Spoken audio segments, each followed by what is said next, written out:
जेव्हा आपण एखादी वस्तू आपल्या मेहनतीने, आपल्या स्वतःच्या कष्टाने जेव्हा आपण एखादी वस्तू घेतो, ती काहीही असू द्या, ती बाईक असू द्या, फोर व्हीलर असू द्या, काही पण असू द्या.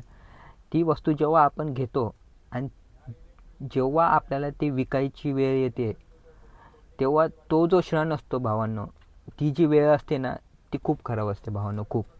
आता मी तुम्हाला ही खाली एक व्हिडिओ दाखवतो, ती व्हिडिओ बघा.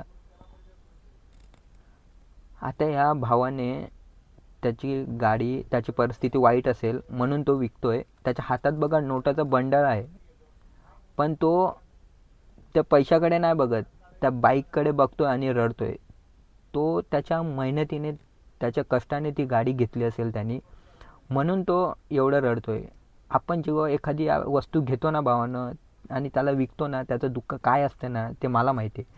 कारण मी सुद्धा माझी बाईक आणि माझ्याकडे एक टेम्पो होता, मी सुद्धा असंच विकलं आहे भावांनो. असं कधीच कोणासोबत नाही झालं पाहिजे, कधीच नाही झालं पाहिजे. गरिबी एवढी वाईट आहे ना भावांनो, खूप रडवते.